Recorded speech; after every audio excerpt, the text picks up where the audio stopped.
buttons I have to click here.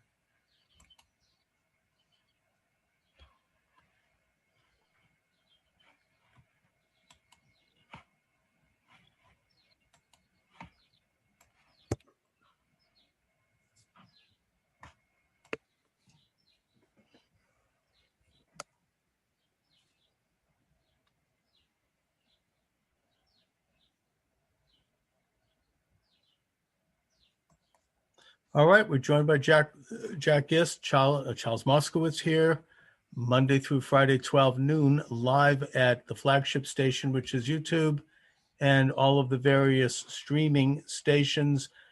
Jack, thanks for joining me today. Thank you for having me again. All right, so we were talking last time about your article, Language, Race Theory, Art versus Deceit on Poets, Copyright, and Truth and Lies.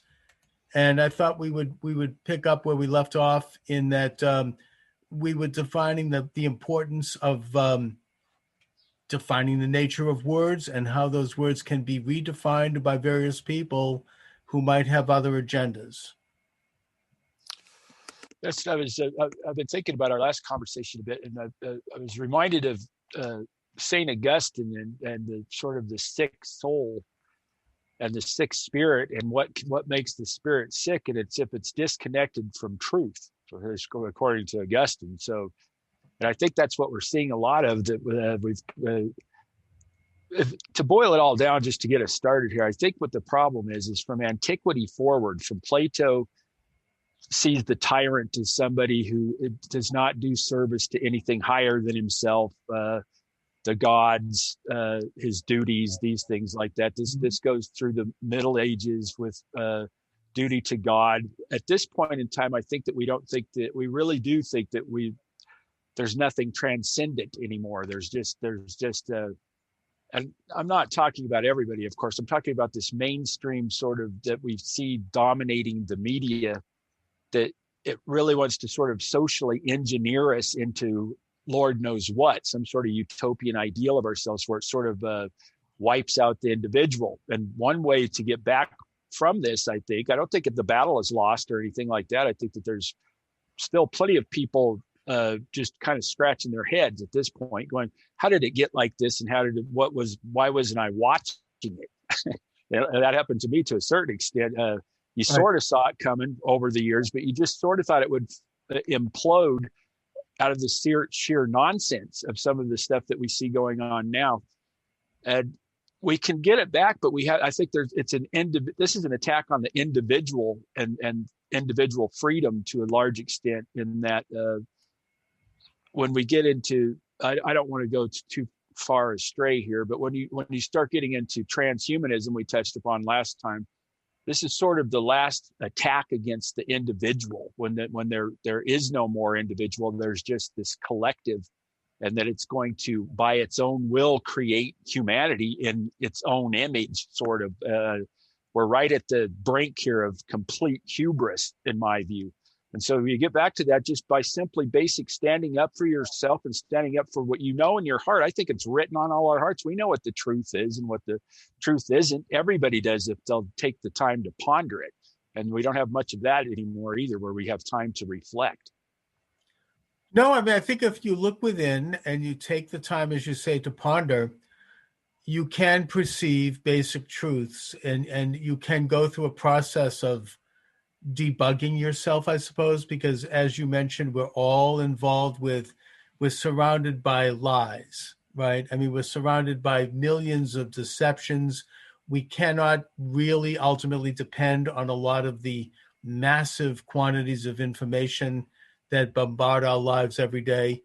We can't possibly source them all. We can't know whether or not the people that are the source are telling the truth, or whether they even know if they're telling the truth.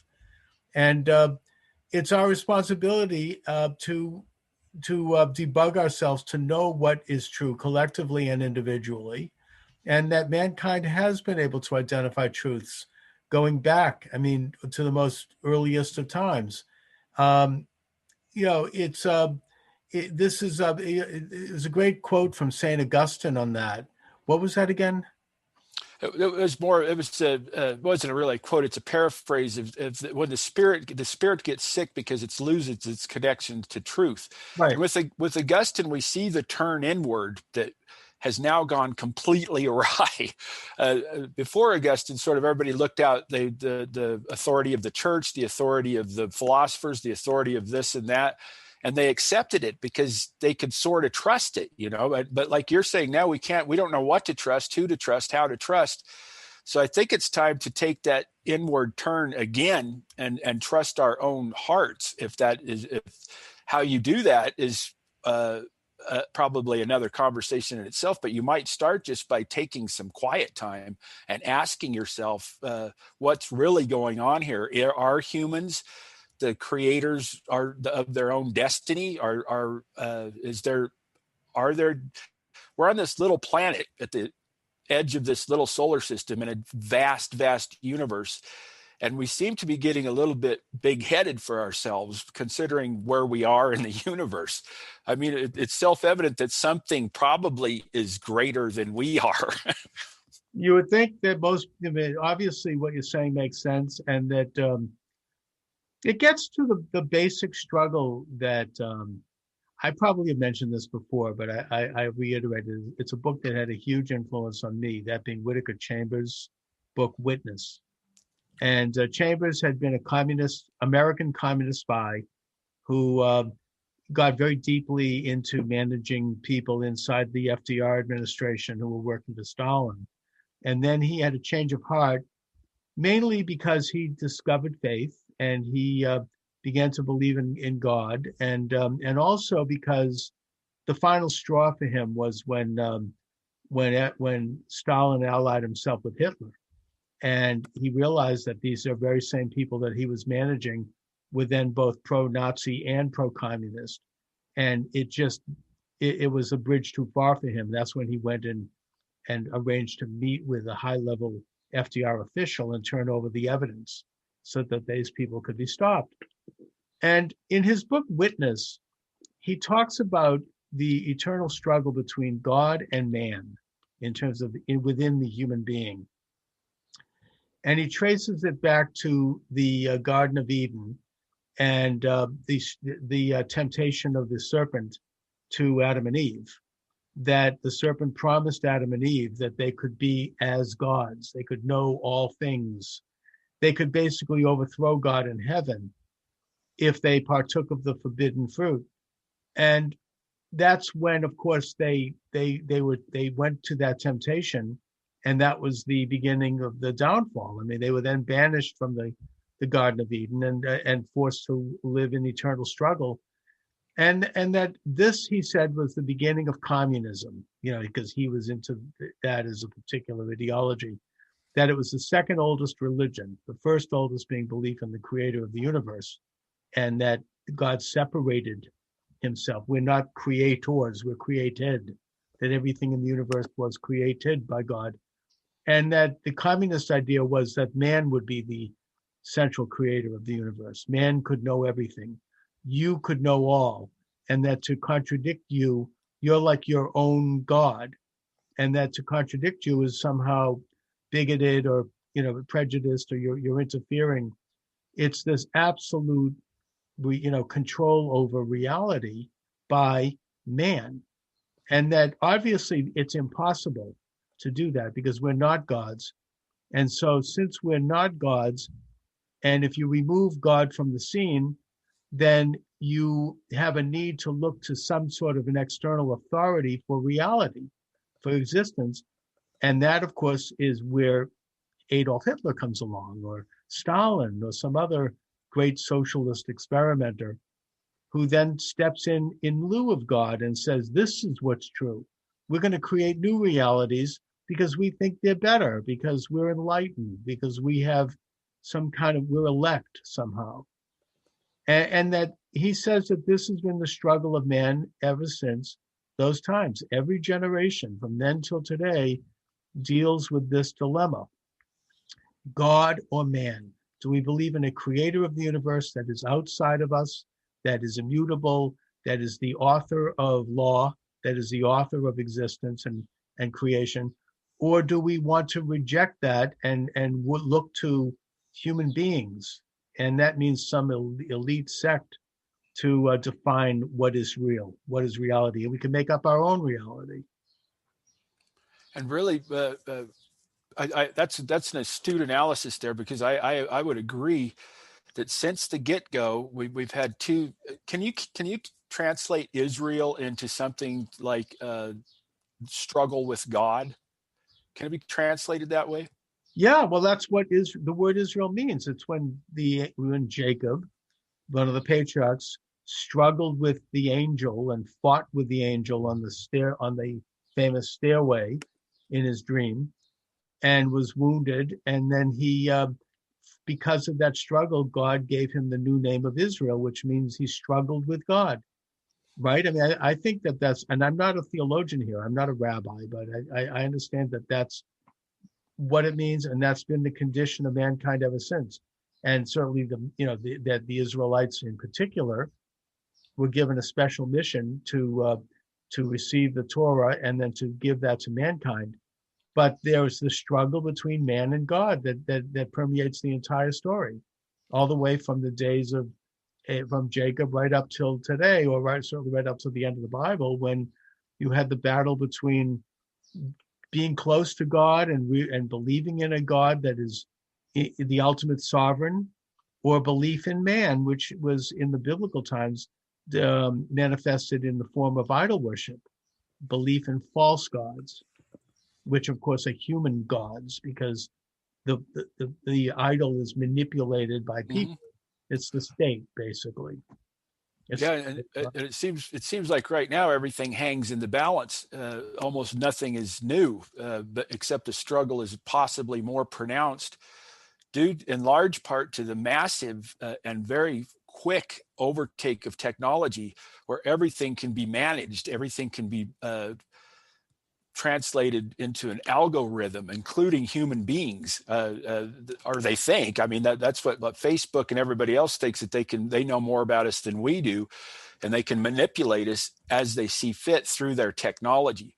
So the technological side, and I think that's the new twist of our lifetimes.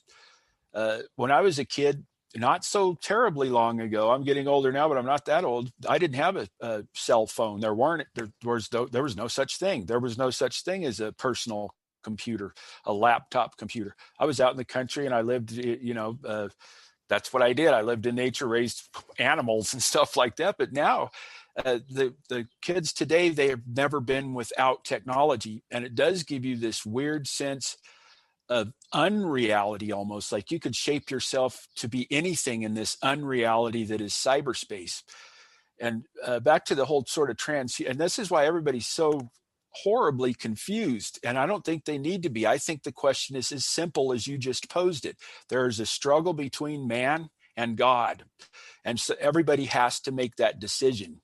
And I think that you can look through the wisdom of Western civilization, the Jewish tradition, the Greek tradition, and the Christian tradition, and you can find ample reason. It's not crazy to believe in God. You can do it through understanding and reason. As Aquinas said, you can know that God exists through reason alone.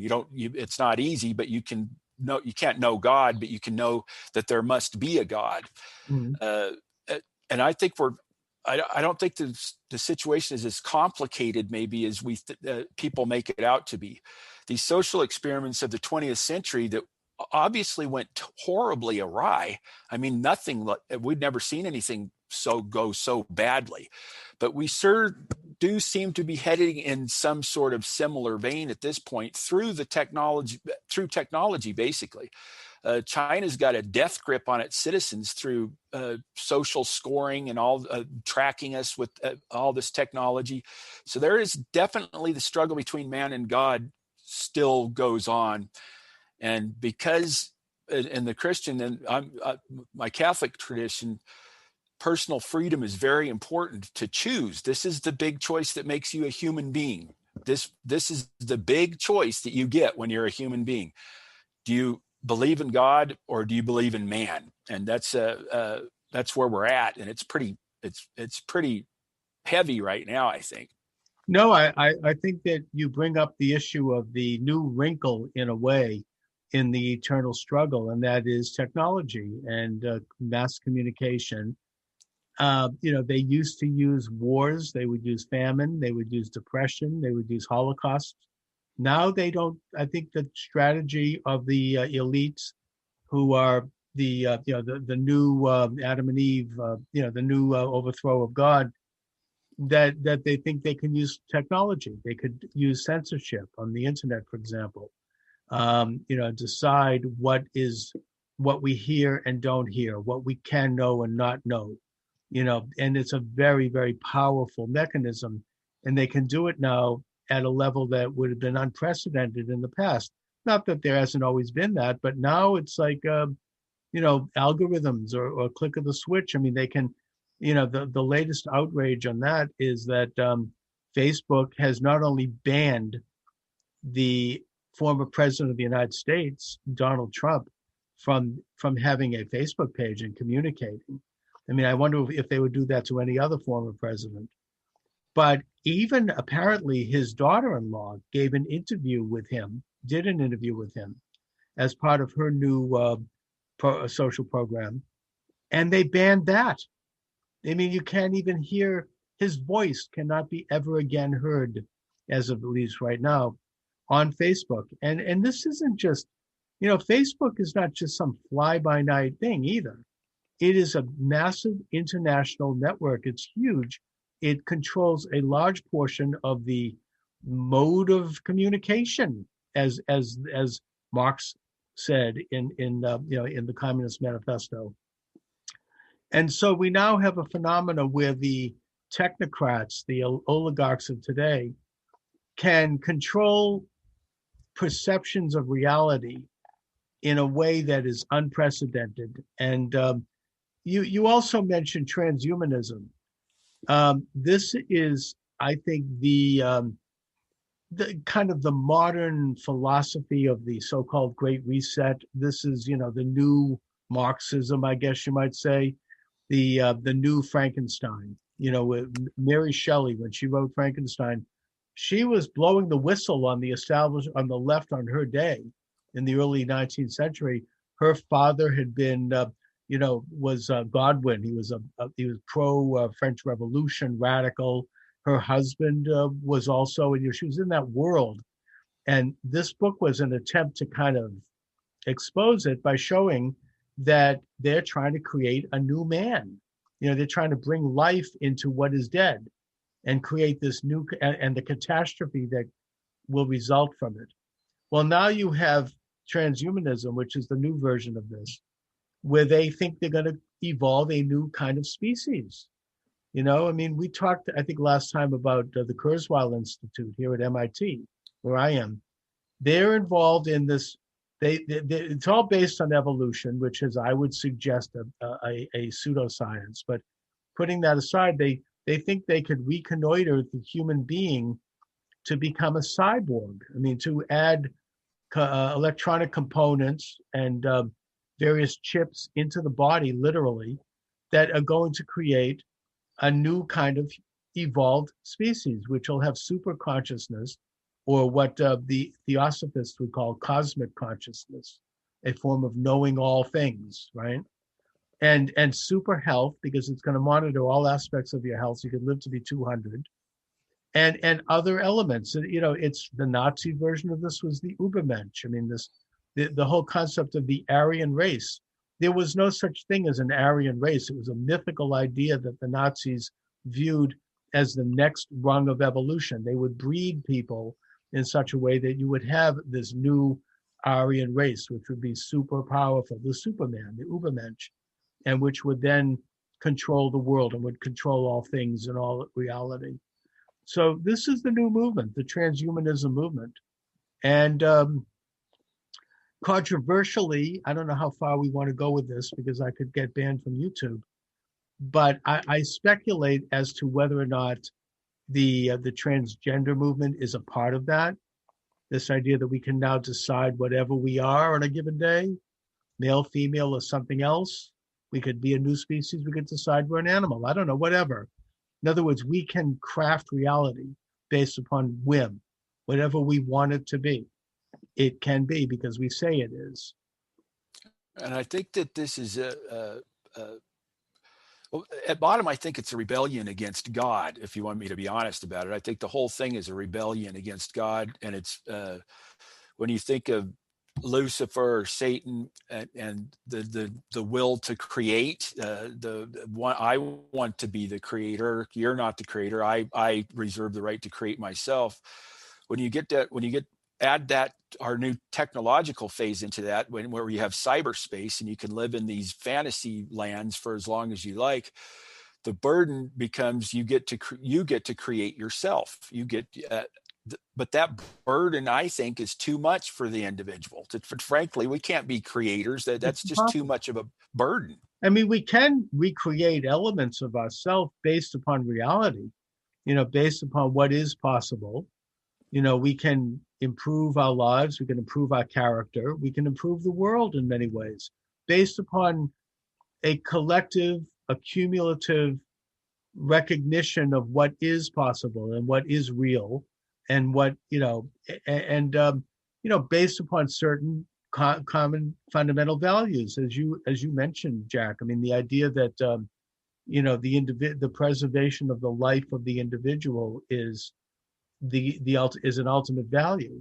I mean, and of course in Catholicism it's from the moment of conception, and that this is the Talmud says that every life is like its own universe.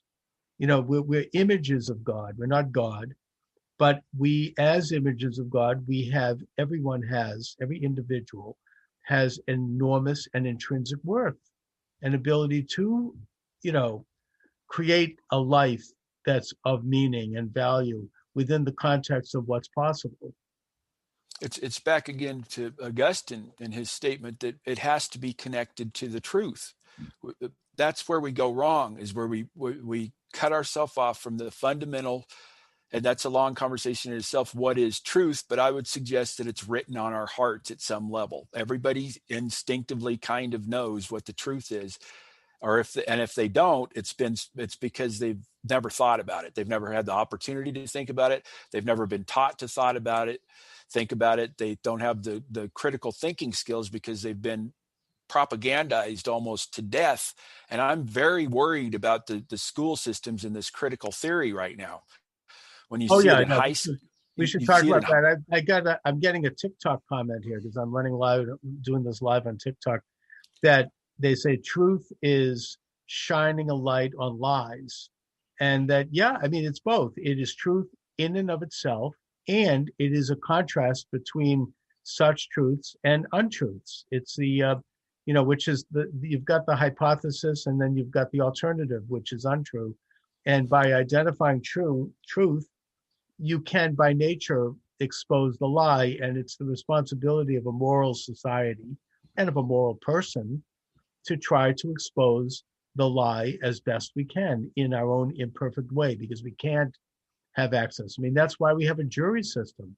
That's why we have a system of justice, to sift through various facts that are known or that might not be known, to try to get to some approximation of a truth.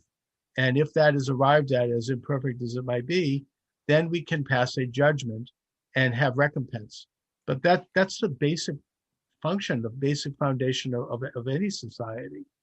It is. And where we've gotten a little bit twisted here again is back to critical theory a little bit. When everything gets reduced to power, when language is only about power, it's no longer about truth. It's just about power. Whoever controls the narrative gets the power to do what they want, basically.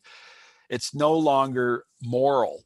And everything's so twisted up now and this is why our institutions, to a large extent, appear corrupt, is because people are not being moral. And I fundamentally still do believe, I'm still optimistic to a large extent, that people are basically moral if given the opportunity to be so. If it's a value, we need to reintroduce just kind of the old virtues. Let's just go back. They're pretty simple. I think that they're eternal. I don't think that they come and go with any particular society. If we could get back to just these simple things, I don't know how we do it though, because it's pretty far gone right now. This is why everybody's, even with the George Floyd trial. Now, I'm not on the jury. I haven't seen the evidence, but I did see the video. Something went wrong there, obviously. I mean, that was not a good, that justice needs to be served. Now, the jury gets to see all of the evidence, and you're right. It's not a perfect system. We're humans. We're not perfect. We're fallen creatures. But we also have the ability to try, and the duty to try to strive for truth. Socrates died for this. I mean, he's our great example. I don't know what justice is, either do you are, but we can talk about it and we can get closer to it than we were. And he's against the sophists so much is because they just twist it up. I'll tell you what justice is. It's for my purpose. That's what it is. That's basically what the sophists do. And we are surrounded by sophists at this point. In fact, I saw something interesting about the sophists, which was I don't know, it was a school of thought in ancient Greece and in Athens, that they're considered the father of lawyers. that this is, the lawyer is hired to make an argument that might not necessarily be based on truths, but it's sophistry. It's the ability to harness different things. But you brought up a real hot potato there, Jack, when you talked about critical race theory, which is permeating much of our public schools and other institutions. And to me, it seems like a complete politicization and weaponization of racial conflict, which is real, which is, in a sense, this nation's Achilles heel, and they know that, because we do have, we're a multiracial society, as opposed to a lot of other societies, particularly some leftist societies, which are uniracial mostly. So yeah, we have racial conflict. It's a darker side of human nature, but they are exacerbating that to the point where they get to decide what is racially inappropriate. And I'll give you just one example. The state of Georgia, the legislature is passing laws to protect votes from fraud so that there will be standards by which they can identify the voter. So therefore, they'll know that a fake vote hasn't been cast. Every state does this and should do it. It's protecting the concept of one man, one vote. It's something that African Americans worked toward for a century because they had been subjected to racist things like poll taxes and whatnot to keep them from voting. Now you finally have a situation where they can vote just like everyone else. And you've got an agenda to weaken the ability of the government to determine whether a vote's legitimate. I mean, in Georgia, for example, there was a federal judge who happens to be the sister of an activist named Stacey Abrams, who basically said that several counties were forbidden from removing names from their voter rolls of people who had passed away or people who had no longer lived in that state. And that is essentially codifying the possibility of a fraudulent vote cast, because if there's a name on the list and when the polls close, you can have a corrupt election official cast a vote in that name. And that happens. Chris Matthews from Hardball, formerly the program, he wrote about this in his book, Hardball, that he witnessed this growing up in Philadelphia. It's not new. And the fact is that by passing laws in the state to stop these practices and to try to ensure that the integrity of the vote is respected, you're protecting the vote of every citizen, including Black citizens. All citizens are protected. And yet they've taken that and they've turned it on its head by somehow saying that it's racist to ensure that the vote is honest, which in and of itself is a form of racism, a very paternalistic, white man's burden kind of racism, where they're saying Black people are not capable of registering to vote. I mean, do they know Black people? I mean, of course they are. Anyone, anybody who can, buy a pack of cigarettes can register to vote. It's not, believe me, Black people are just as capable as white people and do so. I mean, this racist idea, but yet because they control, what is racist and what isn't, because the critical race theory people, they can turn that on its head and actually in an Orwellian style tell us that protecting the black vote and all votes is somehow against black people. Well, if the critical race theorists and these politicians on the left, they're an example of sophistry. They're making the worst argument the better argument, because it's completely absurd. I mean, it's insulting. If I was, Yes. I may be from Wyoming, but I've taught on Indian reservations. I live in the Southwest. It's very culturally diverse, and I'm just going to be frank with you. Out here in the West, I don't really see a lot of racial tension. There's other kinds of tensions. There's poverty tensions and things like that, but I don't see a lot. I've been in. Even when I lived on the Navajo reservation, there was a little bit of prejudice against white people there, but it was nothing. Most people were just fine. Most people are fine. I still think that most people are fine. And this sophistry thing is like, you know how insulting that is to say you must be too dumb to go get a state ID so you can't vote. You must be some sort of idiot because you can't go get a state ID. That's just insulting. Of course, anybody can go get a state ID. Can you open a bank account? Can you drive a car? Can you get your electricity turned out? You're going to have to show an ID. It's just a ridiculous argument. It shouldn't be on the table. It has nothing to do with race whatsoever. And as far as the mail-in ballot thing, trying to get that HR1 they're trying to get through, I don't think it's constitutional, so I'd probably get stopped there, but you never know. But or you don't have to have IDs and everybody has to mail in votes. That's just perpetuating, opening the door to fraud. That's just in your face. It has nothing to do with anything except power. Well, period. You're right. I mean, it's insulting, it's offensive, and they know it's not true. They know black people can register to vote. It's simply a way to preserve, and I don't want to go too far here because I'll get kicked off YouTube, but it preserves the ability to engage in election improprieties. Let's leave it there. I don't want to get kicked off YouTube. We're not allowed to talk about that. But no, seriously, we're not. I know people, some pretty major people who no longer have channels because they mentioned this. You cannot. It's pretty scary. It is. You cannot talk about the recent election, unless you're kowtowing to a particular line of reasoning. You can't. You're not allowed anymore in this country, frankly. But getting back to the subject of the critical race theory, you're right to say that racism has greatly been reduced in this country. It has. I mean, particularly since the 1960s, actually, particularly since World War II. And it's not that it's gone away completely. No. Neither has anti-Semitism. I can speak to that. I mean, it's there, but it's not like, I don't think it's any longer an issue that actually prevents a person from getting ahead in life. And the answer is further, in a way, like letting people get to know each other a bit more, get the government out of it. And I think that part of this critical race theory is an attempt to keep it going because they want to, so now instead of having situations where somebody is being attacked because they are a certain race physically, or they're being denied something now, because that's very rare. I'm not saying it never happens, but it's no longer at a critical level. Now they take out a microscope and they look for a racist gene, like you look this way, you were seen in 1959 at an event, and they only do this to people that they view as enemies. They would never apply those standards to like Joe Biden, who was a segregationist when he started out as in the Senate, and who used to use the N-word on the floor of the U.S. Senate.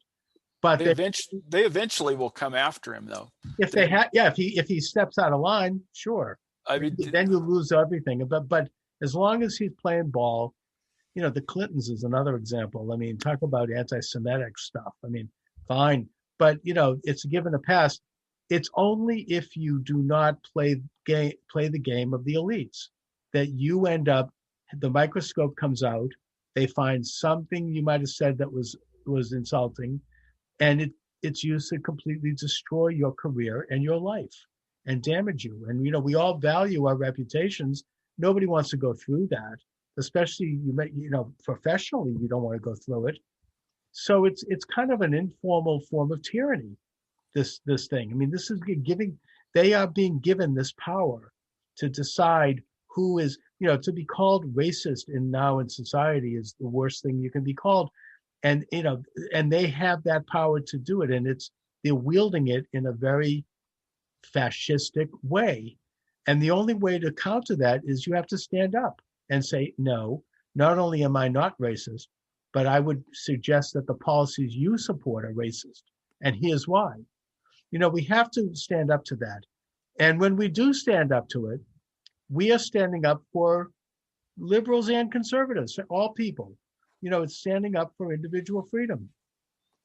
Because what we have here is, if it's just, and I think it's kind of in your face here too. It's not nearly as subtle as they would like to think they are. This is Marxism replayed. Marxism reduced everything to economics. Everything was reduced to economics in the proletariat struggle. All they've done with this is it's the same playbook exactly, but they've reduced everything to race. This wipes out the individual again. If you're born black, Native American, white, that's what you are. You can't escape that. It's an accident of birth. That's all it really is. And I'm not suggesting at all that there aren't racial inequalities and that need to be addressed and dealt with. I understand that. I think any common sense person would understand that. And we've slowly but surely been doing that over the past century or so, slowly but surely. Actually, ever since the Athens, Greece, ancient Greece, slowly but surely we've trudged along. Right. And we've made significant gains. But this is just old school Marxism, and that they've just changed the proletariat struggle to the racial struggle. And I agree with you, and this goes back to Augustine too. They want you to have an emotional reaction, not a reasonable reaction to anything. So when we turn back into ourselves and look for truth, we have to realize that it's not purely emotional and it's not purely reasonable. But if we're going to respect each other as moral individuals, as people, dignified people, every human we should respect the dignity of their humanity. We have to use reason. And critical theory will not stand up. I know a lot of people think that they have these nuanced arguments. Their arguments are baseless. They won't stand up under any reasonable scrutiny. They just either you're a racist or you're an anti-racist. Kendi, that's basically his thesis. That's a false dilemma. That's a false choice right there. You start out with a logical fallacy and you found your entire argument on a logical fallacy. It can't stand. But you're right. They're not working on reason. They're working on fear. If you don't agree with me, you're a racist. You have to be called a name or whatever they're going to call you. You'll be destroyed. I mean, I might have already said this possibly, but I think it's worth reiterating that it sort of reminds me of the Salem witch trials, that you were either a witch, you'd confess to being a witch, in which case you'd be executed. Or if you denied being a witch, they would throw you in the harbor to see whether you sank or drowned. And if you drowned, then you were innocent. I mean, it was something like there was like some right. I mean, there was some scenario there, and we cannot buckle under to that. I mean, it's, as you said, it's Karl Marx divided the world or Western civilization into two camps, the proletarian and the bourgeoisie, and he pitted them against each other, creating a conflict. He used the dialectical concept of Hegel, which actually is a good concept. I mean, there's nothing wrong with looking at dialectics in nature, but he weaponized it. He took it and he made it into this political paradigm. And that has now been transferred to race. I mean, I think it started with Frantz Fanon, the Marxist theoretician from Martinique in the early 20th century, who wrote, or actually in the 1940s, I think, who wrote a book called The Wretched of the Earth, where he says that the new Marxist approach, the new dialectic would be race, not class. And also he talked about regionalism. I mean, the northern part of the planet versus the southern, but that hasn't applied here. And it goes to the Marxist approach as described in the Communist Manifesto, which is that in order to target a society to bring about their utopian idea of communism, They would have to find the unique weakness of that society and then exploit that by creating a conflict. And in the case of the United States, that is race. They can exploit that. And now it's gotten to the point of absurdity that if somebody walks in and they declare that they're a Mr. and not a Mrs., and you say otherwise, you could end up losing your reputation. You could end up, I think that in Canada, it's actually a crime. I mean, Canada doesn't have the kind of constitution we have, but, it's moving in that direction now. You have to kowtow to anything they say. This is, as I say, it's a subtle form, or maybe not such a subtle form of tyranny. It is a form of tyranny, and it's a strange one, and in its own right, it is brilliant, because if you can sort of enslave a people and they're willing to do it, they're willing to, it's sort of this false autonomy, right? You can be whatever you want. And if anybody says any other difference, it's they're bad and they have to go be canceled or whatever. Which is true. I mean, in a way, it sounds like it's absurd. It's a dystopian nightmare. But you're right. You can get canceled pretty easy these days off of mainstream media, YouTube, and all kinds of stuff. Hopefully, what this produces, though, and we'll see. He who shall not be named, I guess, is starting his own social platform. And maybe we'll see some other people start some social platforms so everybody gets a fair shake here. Well, they can't. They cannot suppress, and not in this country anyways. I'm actually somewhat optimistic about that, in that they ultimately cannot suppress freedom, and they can't suppress free speech. And that what's happening is that people of a freedom-oriented mindset are going to literally alternative media and alternative markets. Like, for example, Coca-Cola just announced something about that, if that you have to be, you can't be white anymore, or some crazy thing, like policy, and, that they want to focus on people's non-whiteness. And the reaction is that a lot of people are now boycotting Coca-Cola, including me. And that, there's going to be, we'll go to an alternative. I've taken this approach as somebody who happens to be a supporter of the state of Israel. If I hear a company that is boycotting Israel, I boycott them, right? It works. It works. It does. Do you remember the Goya bean, the Goya brand controversy? He made some mild comments supporting Donald Trump, right? And all of a sudden, you've got, Ocasio-Cortez come out and call for boycotting Goya beans, because, this is, somebody expresses an opinion and they could end up losing their business.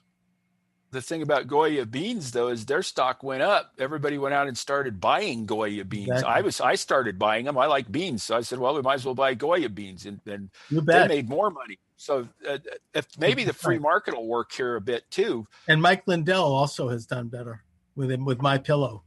Oh yes, he's a story in himself, a success story. So maybe the free market still has a chance. And I'm one that says that corporate structure probably does need to be looked at, because they sort of stamp out competition to a certain extent. But I'm not a businessman either, so that's not my area of expertise. But I do believe, at least conceptually, in the free market society, and hopefully that'll apply to Facebook and all these other places too. If you don't want to put us on there, we'll go somewhere else. Yeah, there's a huge backlash against Facebook for a lot of these things around the world, I might add. And there are new media coming up. I think that if former President Trump does launch a social network, that could be a death knell for Twitter. So, these are, I mean, maybe either that, or maybe Twitter will decide to fly right and stop the censorship of opinion. I don't know. But, ultimately, I do still believe that the free market and that will work, and that enough Americans are conscious, are woke in the real meaning of the word, to these sorts of things. And it's not so easy to use the old propaganda of demonization against people. People are saying, hey, we're not buying it. We don't care. We don't believe you. So we'll have to see what happens. Anyway, Jack, so what do you have coming up in terms of, talk about your blog and articles you're working on? I'm working on an article. I've been thinking about it. I've been sort of busy with my day job lately. So I've been thinking about writing an article about how critical theory is leaked into the grade schools, basically, to a certain extent. Oh, And it's really the culprit, I've thought for years, is the schools of education. I haven't done sure. a thorough look, but I've looked into some composition and rhetoric PhD programs, and their textbooks, they never tell these students this is critical theory, but it is critical theory. Oh, we should open. Somebody should open those schools up. Harvard School of Education, in particular, with PhD program. If we could get in and take a look at their texts and at their scholarly articles, I mean, I've had a little run-in with them anyway, so I mean, I could speak a little bit to that, but it is classic critical race theory, and it's all over that, and this is doctrine now for the radical left and for the international establishment, and it's getting stronger every day. We have to, I don't think it's going to win in the long run, because but I just read this book. Real quick here. Yeah. It's by Romano Guardini. He was a Catholic writer. He was most famous for writing The Lord, which is really good. But I just finished reading his book, The End of the Modern Age. And he sort of agrees with what we're saying here. But he said that people made a huge mistake in the past, which I made this mistake probably 15, 20 years ago. That's so stupid. It'll fall in on itself. No, right where we started, we have to stand up and fight back. We have to. Exactly. The stuff that's going on right now would have been unthinkable even a year ago. So yeah, things can move very rapidly, especially as they consolidate control over the means of communication. So yeah, I mean, we can't take anything for granted.